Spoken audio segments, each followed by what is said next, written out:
We're going to do some additional editorial training beyond what we had arranged previously with ArtStore. And the intention of today's session is to give everyone a clearer sense of how to go through the process of evaluating images to determine whether they ought to be promoted to editor's choice, and in the process also to give you a refresher of the mechanics of promoting material to editor's choice. And so some of this will be pretty basic for some of you. Some of it will be review, but we're hoping by the end that we'll all have a clearer understanding of just how to decide whether a particular image ought to be promoted to editor's choice.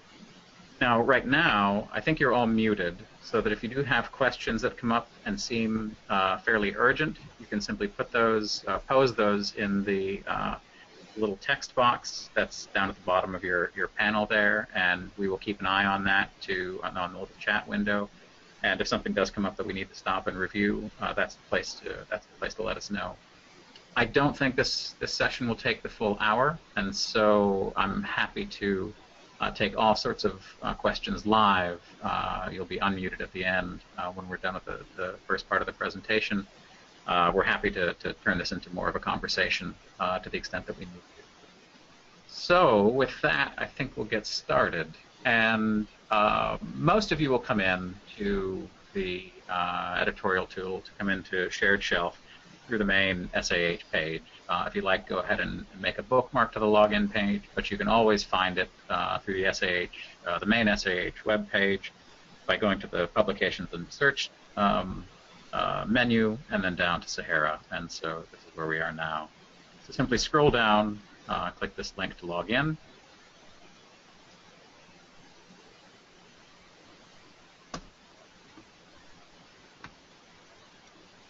And if you simply want to view the collection and browse around, of course you click this link up here. What we're going to do today is to do some editing, and so we want to go in through the add link here down at the bottom. I'm also going to show you just briefly that you can also get to the Shared Shelf editorial tool through the main collections. You'll have noticed that I clicked the browse the collection. Down at the bottom of the browse page, there's an additional link that'll take you to the contribute page.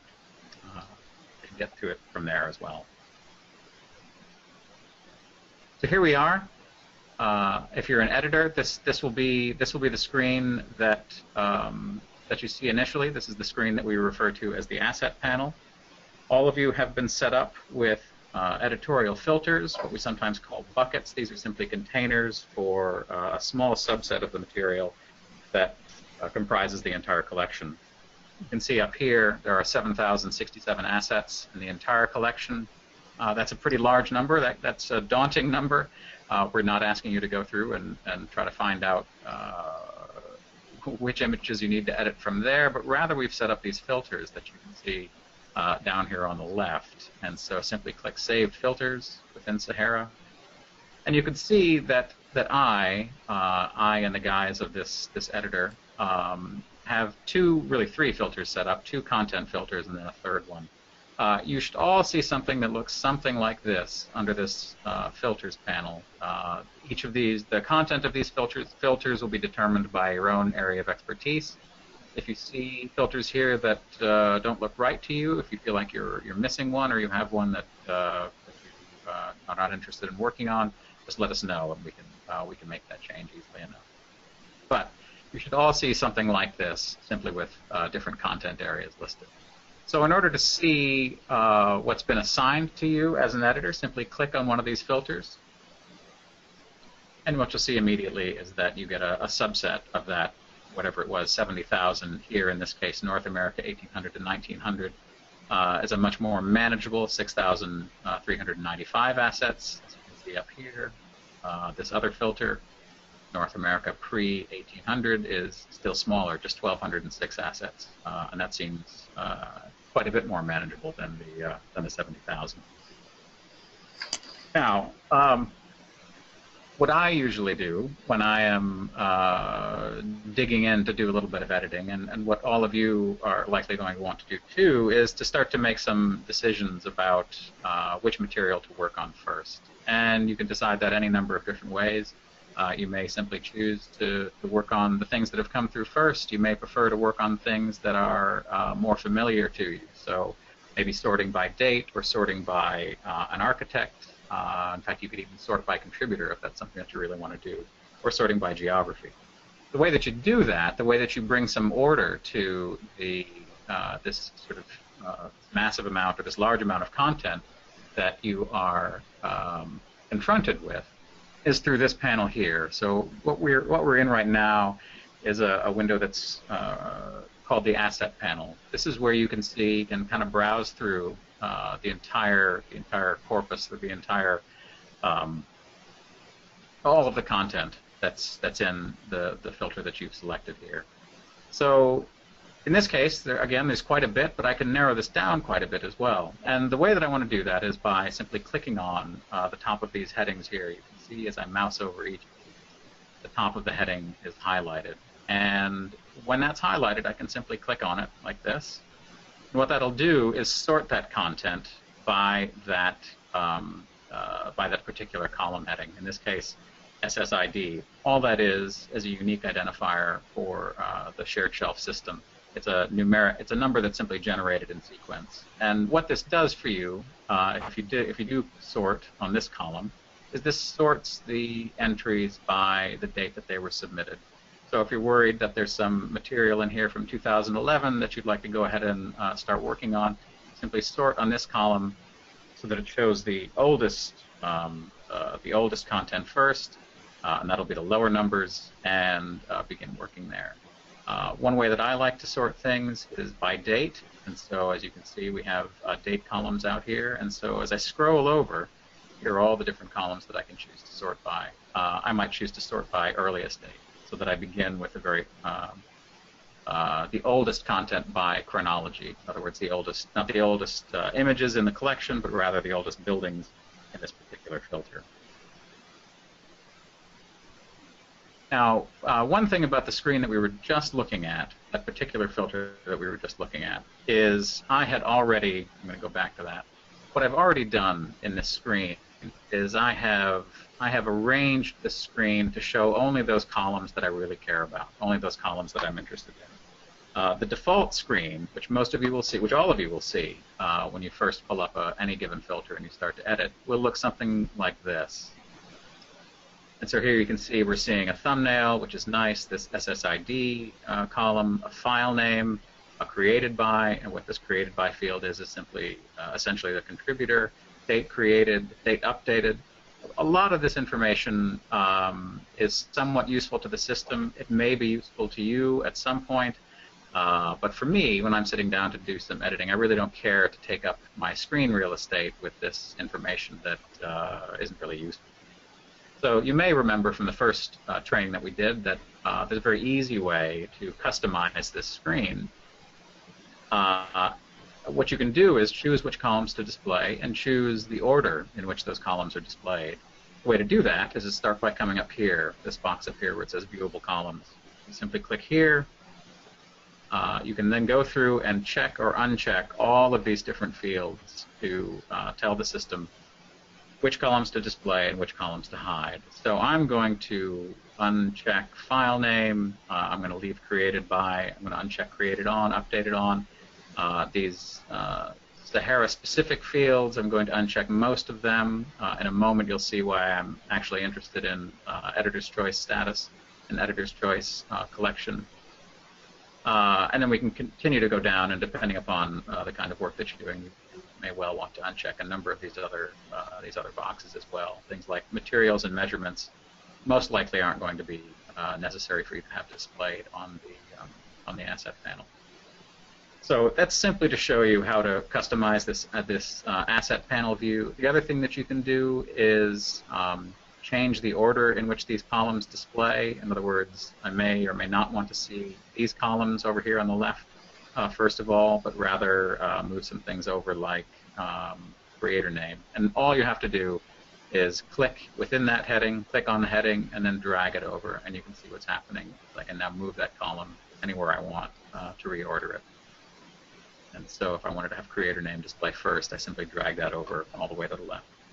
So I'm going to go back to this other panel, the North America, or excuse me, this other filter, the North America pre-1800, which is already set up the way that I want it to be, with the fields that I want to display, and in the order that I'd like to display them.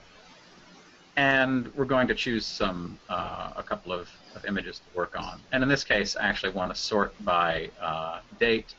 Except I want to look at the newest material, the youngest material, the latest buildings first. So working 1799, working from 1799 backwards.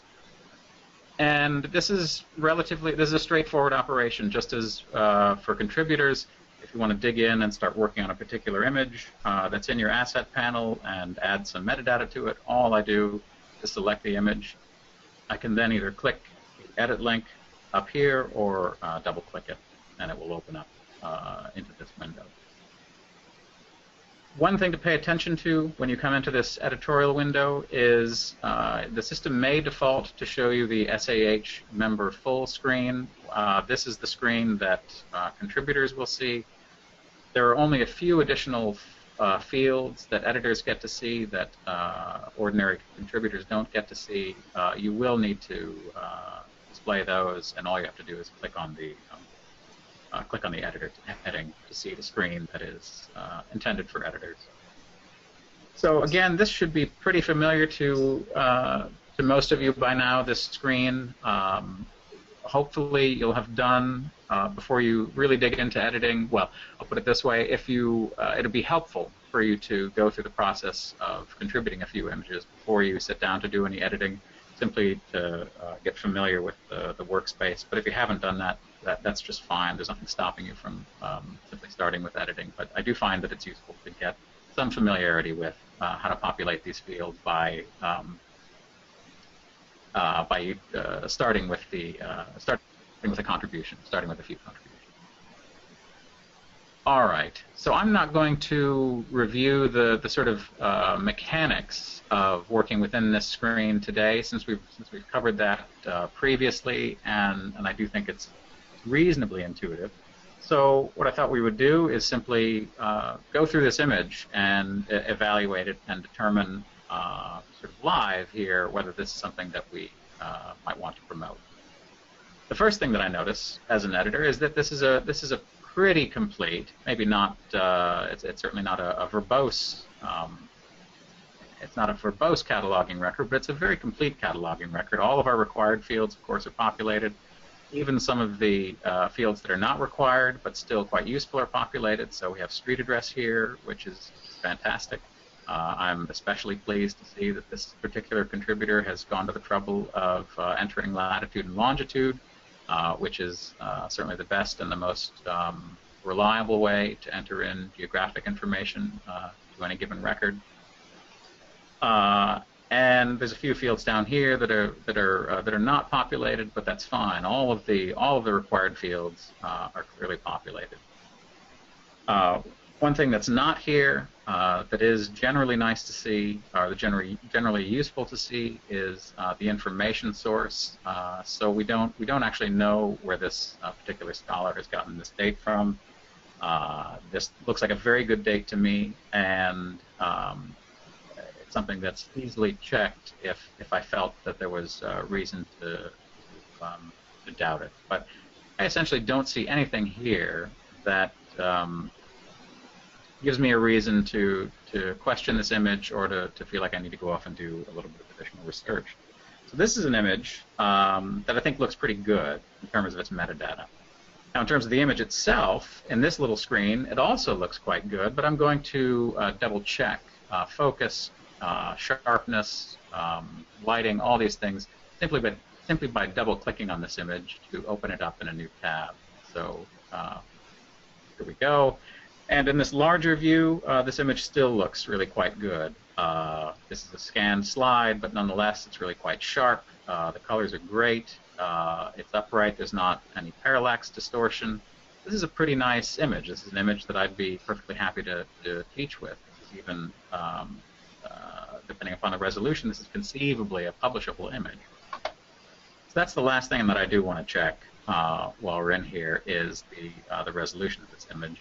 You'll all remember that our guidelines for promoting, one of our guidelines for promoting images into the Editor's Choice collection is that images are at least 2,000 pixels on the long side. And so that information is down here. It's over here in the record at the right side of the screen. Below the image itself, there's some technical data here. That technical data includes this line right here, DIM, which stands for dimensions. And so I can see that this image is quite big. This is a slide that's been scanned at a very high resolution.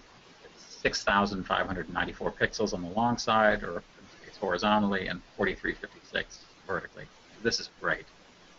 So to me, this is an easy image to choose for promotion, to select for promotion to Editor's Choice. So the first thing I want to do as editor is change this drop down from no to yes. I have completed my editorial review.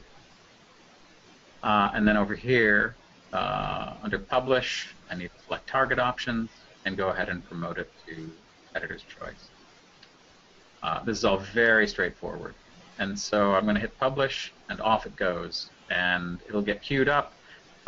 In about 10 or 15 minutes, this image ought to show up in the Editor's Choice collection and also make its way over to ArtStore.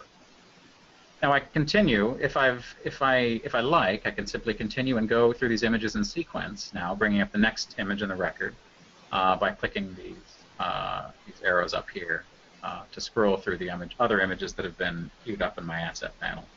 And in this case, I can see here that I've got another image of that same building. I'll quickly scroll through the metadata to ensure that this looks pretty good, and in this case, likely publish this one again. I'm not going to go through that right now because I want to go back and look at a couple of other images so that we can look at some that are not quite so clear, that are more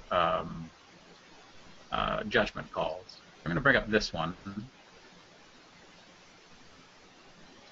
So here's one that, again, as I scroll through the metadata, really does look pretty good.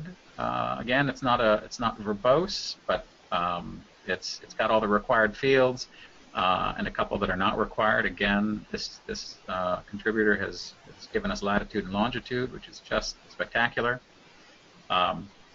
This one is a little light in detail in terms of telling us something about the image view. Fortunately, simply by looking at the image, I can tell that this is an exterior view. So I don't really need to know anything more than that for image view. But this is another field that I'd like as an editor to see populated. Certainly for content for images where what's in the image is not obvious as it is here. One thing that is here that wasn't in the previous image is information source. So here we've got a building whose date and other information is derived from a source that I expect as an editor to be reliable. In this case, the National Register nomination of this particular building. I'll quickly check resolution. The resolution looks pretty good, and I'm going to open up this image to take a quick look at it. Now this one, as I say, is a little bit more of a judgment call because the quality of the image itself isn't quite as good. This is something that I might teach with if I didn't have anything better, but well, frankly, what I'd like to do is cut that tree down. But the tree being there, we sort of have to live with that. But one thing that I do notice is, as I look at this in a little more detail, is that the building is slightly out of focus. I think what's happened is that the camera has focused on the tree. The tree looks pretty sharp to me, but the brickwork for the building itself is, as I say, just a little bit soft. So this is one where I might need to think about it for a minute. I think on the whole, I don't think we have a lot of images of this particular building in the collection. So this is likely to be the best overview we've got of this building. If I wanted to be absolutely sure, I'd stop and do a search in the collection to really ensure that there isn't another better view or a view from the same perspective, or simply one that's, as I say, a little bit sharper. But in this case, I think what I'm going to do is go ahead and promote this one. Jeff, before you go any further, we have a question from Jennifer who asked, how do view type and image view differ? What's the difference between those fields? Thank you for that question. So view type is, there's only a small number of view types, and they are here in this drop-down: aerial view, detail view, drawing, elevation, general view, interior, map, model, plan, section, and there's detail. Yeah. So this sort of tells you something about the kind of view that it is. So if, for example, you were only looking for floor plans, you could search by view type and say, I only want to see drawings. Or if you're only looking for interior details, you can run a search that will only bring up interior details for a particular building. The image view tells you something about tells you something about the content of the view. So it's not the type of view, exterior, interior, or whatever, but rather what's in the view. And the ones that we're looking at right now are all exterior views, and so the image view here would probably be redundant if you simply said exterior from the street. What I'll do sometimes for my own contributions is maybe say exterior view from southeast, or exterior view riverside or landside if I'm looking at something like a plantation house that's got a distinctive riverside elevation and landside elevation. For interiors, the image view, the more detailed description becomes much more important, because it's quite significant to know that a fireplace, for example, is in a parlor as opposed to a kitchen for the kinds of buildings that I work on, or if it's a church, whether it's the nave or the chancel, for example. So that's the basic distinction between those two fields. Image view is free text. View type is a drop-down. I want to see these populated, even though they're not required. I do, as an editor, want to see these populated. If they're not populated, I'll go ahead and add. I'll go ahead and add them as an editor. I'll specify what the view type is. Generally, contributors have been pretty good about including this, and I think in the old Sahara this was even a required field. And one comment about view type is that you could have more than one in that field too. Well, that's right, and I think we just saw one that did have more than one. So in this case, if this were an exterior detail, I could simply add detail view as another view type, but because this is not a detail, I'm just going to remove that. The other thing to mention about these fields is that we have these little hover tip boxes that show up. So as I hold my mouse over the field label, there's a little description there to give you a little bit more help about what all these fields are about. Okay. So just to finish this one off, for each image that I edit, in order to get it out of my queue, I have to change this review complete box from no to yes. Once I've done that, I can come up to the publish box, and I want to go ahead and publish this out to editor's choice, and off it goes. And as you can see too, when we come back to the asset panel, those two images that we've just worked on are now gone, and our total, the number of assets in the queue has dropped from 1206 to 1204. So I feel a huge sense of accomplishment in reducing my workload by 0.2%. All right, so I think this was the next one. Yes, this is the next one that I thought we would look at. And one reason to arrange your asset panel view so that you can see information like location, building name, is so that you can, without even seeing the thumbnails very clearly, you can tell that you've got maybe a sequence of building, or a sequence of views that are all the same building. And in this case, we do have 2 or 3. I know this just because I've been looking at this, or was looking at this earlier. But we've got 3 views here of the same building, all shot and contributed by Del Upton. And what I'm going to do is look at all 3 of those. First, I'll bring them up to edit, show that you can edit all 3. You could even promote all 3 at the same time, simply by selecting all 3 and then clicking the edit link at the top of the screen. And what you can see here too, if you remember from your previous, from the earlier training session that we did, is that all the fields that are common to those three images, remember that they're all of the same building, all the fields that are common to those three images are showing up here in the fields just as you'd expect. But then down here, for image date, we have multiple values. This is telling you that, or telling me that these three images were not all shot at the same time, but that they are indeed all of the same building. They've got all the same cataloging information to them. And even up here, if image view were populated, the image view would likely be identical because they're all exterior views of the same side of this building. I don't want to edit all three of these at once for a reason that'll become apparent in a moment. So I'm going to close all three down and then bring them up one at a time. And we'll bring up this one first. So here too, if we scroll down, we can see that there's a pretty good set of metadata here. The descriptive data is all pretty good. Street address is even in here. The data information looks good. Everything seems pretty complete. Once again, it's not really a verbose entry. We don't have anything at all in the description. We have a little bit in commentary, which is great. But on the whole, this is a pretty complete record. It's certainly got everything that's required for promotion to editor's choice. One thing that is missing that I would like to do is you can see the location information has been put in here, Newcastle, Delaware, United States. But what's not here, what you can see is missing, is the link to the Getty Thesaurus of Geographic Names. And this is something that, as an editor, you should keep an eye out for. We've got to have location information, but the more systematic it is, the better it is for the entire collection. So it's worth us investing a moment to go ahead and embed that relationship to the Getty Thesaurus of Geographic Names in this record. And the way we do that, you may remember, is by selecting the book icon here. Now, I just said I'm not going to work on all three of these at the same time for a very good reason. I'm changing my mind about that. That is one thing that is, because it is common to all three images, I do want to go ahead and change that for all three. So here we go.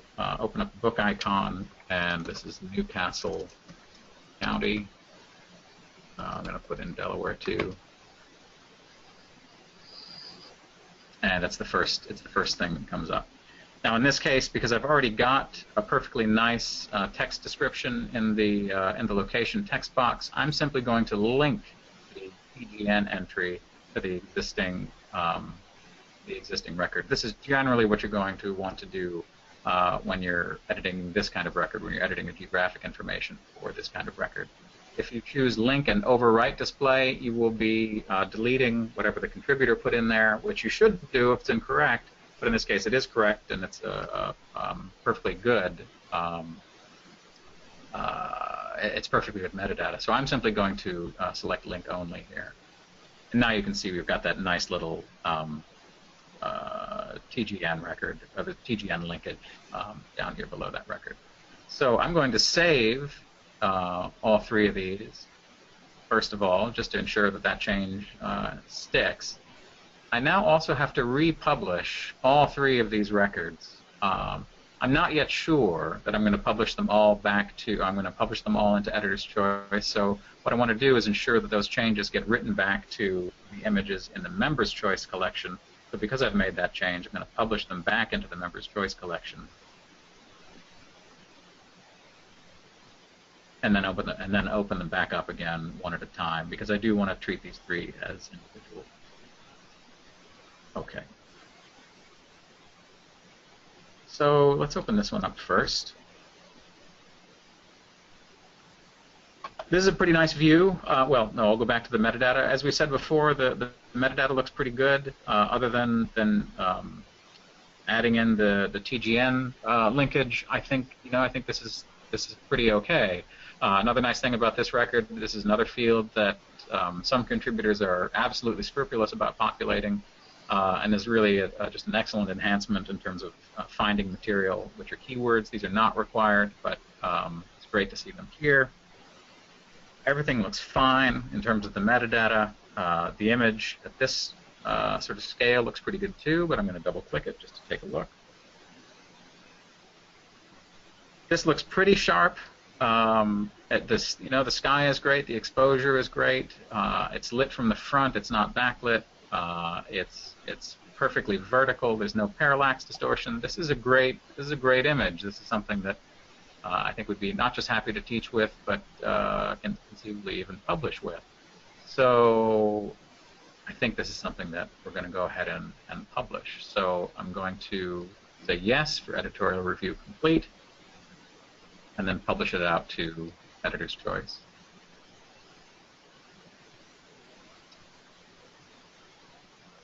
Oh, one more thing on this one. Sorry.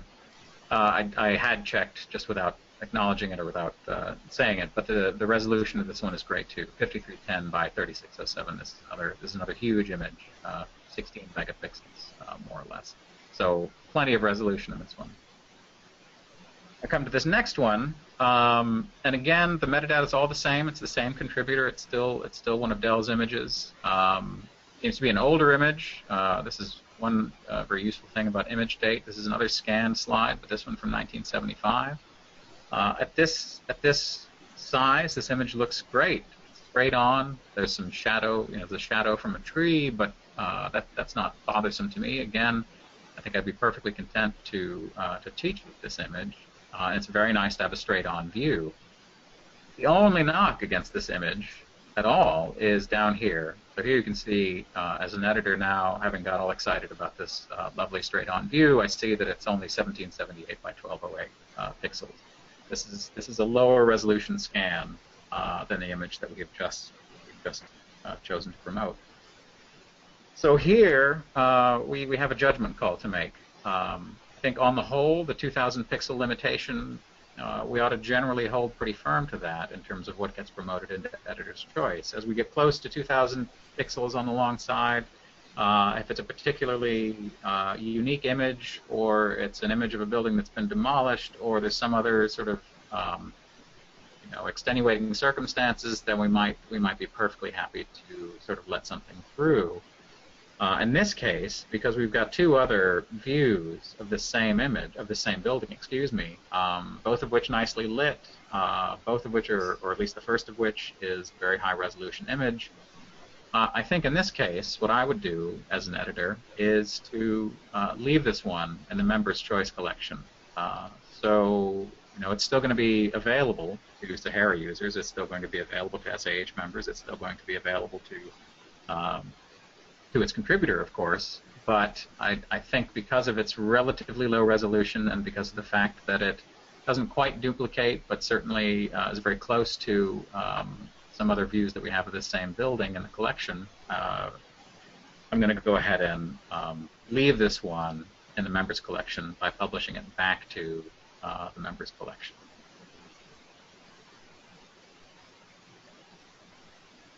So you may feel a certain sense of sadness when you don't promote something up to editor's choice, but it is an absolutely necessary part of the process for us to ensure that the curated collection really does represent the best of what we've got, the best of what's in the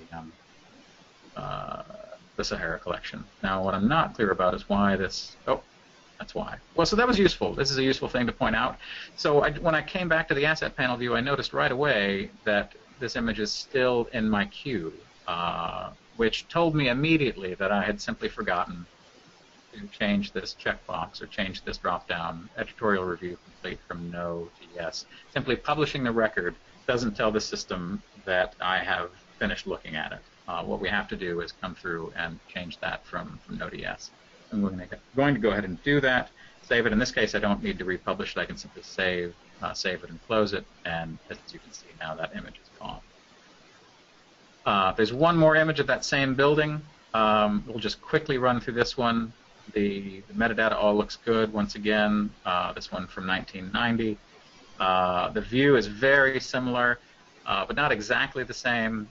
Here, it's a sort of in some ways a nicer photograph because we've got this this cemetery in the foreground, which nicely shows the context of the image. I think I probably would promote this, or at least I probably would promote this if it were more than the 2,000 pixels on the long side, but in this case, because it both duplicates, or at least nearly duplicates another view we've got in the collection, and it isn't hitting that 2,000 pixel threshold, I'm going to leave this one in Member's Choice. Jeff, Jolene has a question. She asked, once an image has been published to Editor's Choice, can that action be reversed, or is it a permanent decision? It is not a permanent decision. It can be reversed. So in other words, if I suppose if I change, if on reflection I thought I was much too harsh on all these images that I didn't promote, I could absolutely go back and publish it into Editor's Choice. If something has been put in Editor's Choice, can that be revoked? Yes, absolutely. Yes. So the same thing applies. Now, it won't show if it has been published and an editor has gone through and checked that box that says review complete. It won't show up in anyone's queue. You need to go find it. So if I'm browsing the collection and I see an image that I can't understand how it ever got promoted, and I want to go through and review that, I can do that. The way that I do that, or the place that I do that, is two things. One is you could simply refer it to an administrator, in other words, to Jackie or to me. But you can also, as you remember, this first screen that we went to, you can see as an editor the entire collection at any point. This is all 7,000 assets, and you can search up here to find a particular view. This includes things that are in Editor's Choice, Member's Choice. It's absolutely everything. So the place that you would do that is here. I'd encourage you not to do that except for under exceptional circumstances. And if you like, if you want to talk about a particular image with an editor, you can also use the well, you can simply email them or contact us, but you can also use the refer to. You can also refer it to another editor within that editorial screen. So I can show you that in a moment too. Okay. So let's come back in here where we were. I need to set up my sort again so that we're looking at only the latest material. Here's another, make sure I get the right one.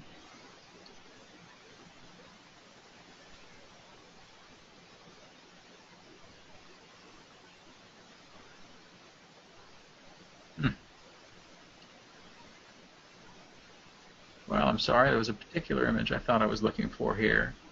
Maybe it's this. It is this one. So here's an example. Well, so let's look at this one. I've actually sort of cherry-picked these ahead of time, so I've brought up this one for a particular reason. Here's the refer this record to drop-down. So if Jolene or anyone wanted to confer with another editor about a particular image, simply select this drop-down, and you'll see down here you can choose who to send it off to if you want to consult with a particular editor. Simply come down here, select that editor's name, and then save and close the image. And then that image will show up. That image will show up down here. In this case, I don't have anything. CLE2 anyway doesn't have anything that's been referred to that particular user ID. But if I had things referred to me, they would show up down here. Okay, let's look at this one, which gives us a different set of challenges. So we're going to scroll down, quickly scanning the metadata, and it looks like everything is complete. All the required fields, of course, have been populated. This is one where we don't have latitude and longitude, but that's not common. It's wonderful when we see it, but it's not common. In this case, we have a creator name, which we haven't in the previous record. So this is designed by Charles Bulfinch. This is the way that the record reads. And then also it's in Lincoln, Nebraska. Now, those of you that are 18th century scholars and maybe others might think they might find it surprising that there's anything in Lincoln, Nebraska that dates from 1797. And you should think that.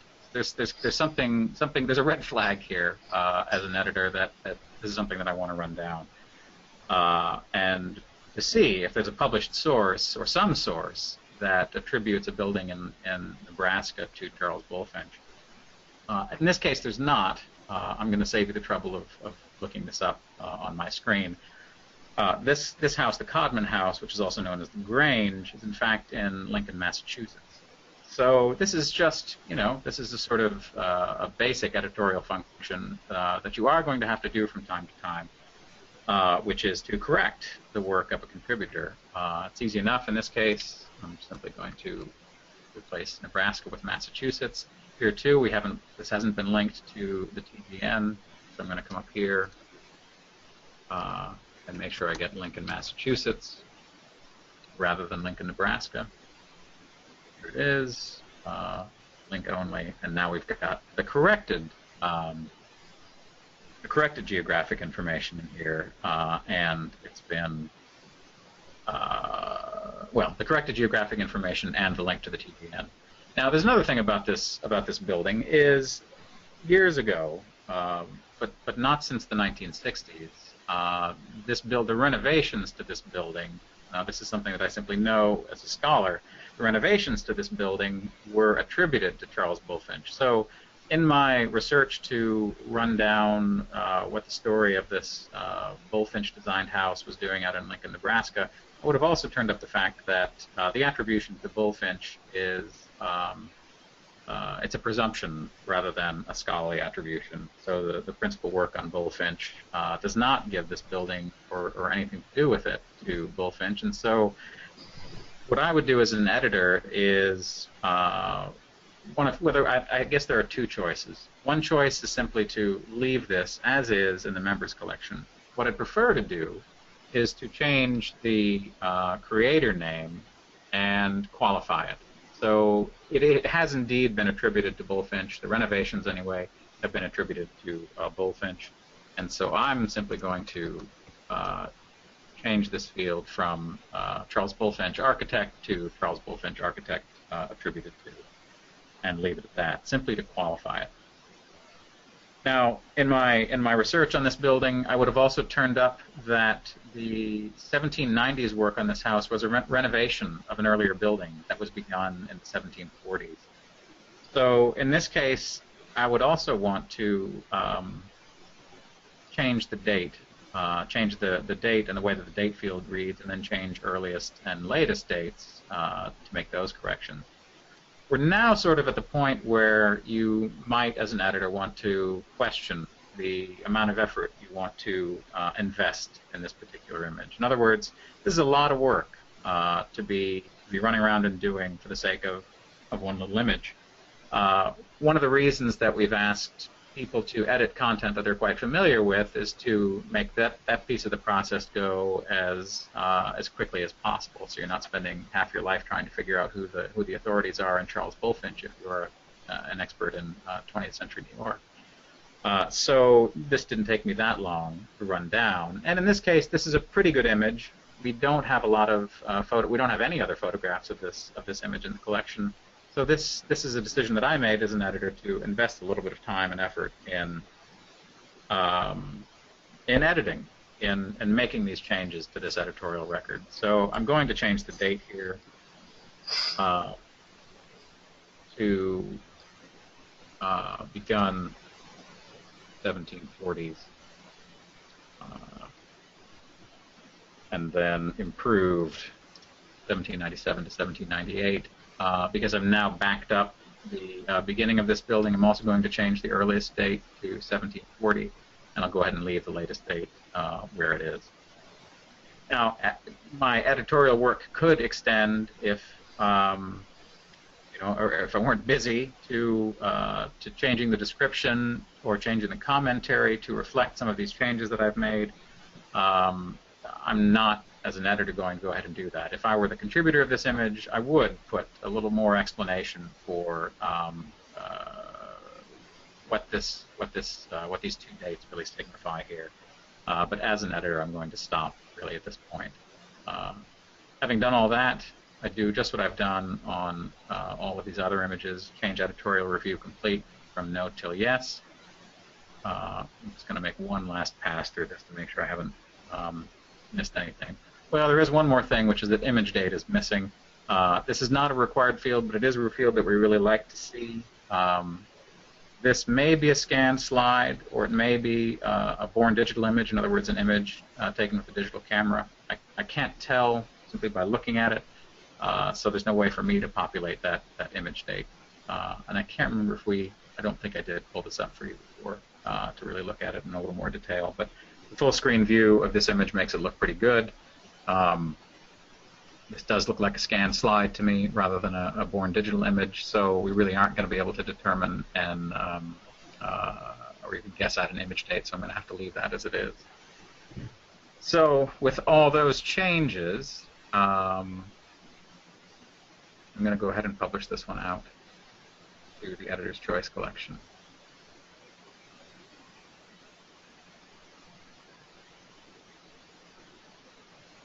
All right. I see now that it's 2:45. I think this would be a good time maybe to open up the discussion to additional questions if people have any particular questions, either about my judgment or the process or anything else that has occurred to you over the course of this session. Okay, I've just unmuted everybody.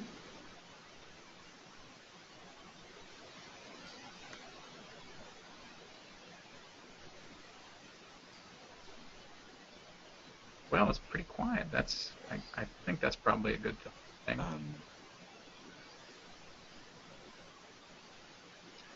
Well, if there are no questions, if there are no pressing questions or concerns... Oh, actually, Maureen Burns has just put a question into the box. So okay. It says, so you don't want us to add a lot more metadata unless a record is really light on it. It seems like keywords or subjects might be important to add. I think you should add as many keywords as you're willing to add. My sense of keywords is that scholars have added them because they meant something to them. In other words, in just the editing that I've done, one scholar's set of keywords is really very different from another scholar's set of keywords. And you see this in looking at the difference between for example, Dale Upton's submissions, or I think it's Patrick Malone, who is a scholar at Brown, for example. Two people who use keywords pretty consistently, but don't enter them in the same way. Dale's keywords are much more thematic, whereas Patrick's are much more technological. So, you could add keywords all day. Having said all that, if you're willing to add keywords, there's absolutely no harm in adding keywords. I don't see it as absolutely essential. I think generally keywords are significant to the scholars who contribute them. Well, again, and having said that, it does make finding certain kinds of material much easier to have simply more text in any of the boxes. So particularly in a case where somebody's been very light on description, adding some keywords would help that image be discovered outside of geographic and chronological context. So add as many keywords as you feel comfortable doing. Maybe that's a way to put it. It's not something that I tend to do as an editor. That's a I guess a reflection of my own preferences. Any other questions, either by microphone or question box? Here's another one from Jennifer. This is maybe tangential. Can you recommend a spiffy way to correct parallax, either as contributor or editor, or is it not worth the trouble? That's a lovely question. The software that I use for that, well, first is to shoot vertically, orient the camera vertically, and put the top of the building at the top of the frame, and then in the digital world, it's easy enough to crop out the street that's in the foreground or the lawn or whatever it is. For very, very tall buildings, you simply can't do it. I do find that Adobe Lightroom is a really, really useful tool for doing everything that we do, and it now includes an automated parallax correction, which is, I have to say, just spectacular. It can only do so much. In other words, if you've got a really distorted view where you're shooting the Sears Tower from the sidewalk, it's not going to correct that in a way that looks natural. So the closer you get your buildings to being upright in the frame, the better job something like Lightroom or one of the tools in Photoshop can do. I'd say, Jeff, maybe we could put together a little sheet and post it with the other documents on how to correct that for both contributors and editors. But I think Jennifer's second question is, okay, that's a good thing for a contributor to do. Is that an editor's, I guess, responsibility? Yeah, an editor should use. The editors can't make any changes to the images. Maybe you can rotate. I think you may have the ability to rotate, but editors can't make any changes to images, nor should they. So you have to take the image as it's come in. You do need to evaluate the quality of the image, but we really don't. And I wouldn't want us to have the ability to, I don't know, adjust exposure, adjust color, add sharpening, any of that stuff, or adjust parallax. I think we need to simply take these images as they come through. Image quality is a significant consideration for evaluating images and whether they're worthy of promotion. And to me, a little bit of parallax is okay. A lot of it, particularly if there's other images of that building in the collection, I think a lot of it would cause me to remove an image or not publish it to editor's choice. That does remind me that one thing that I've noticed, for those of you that are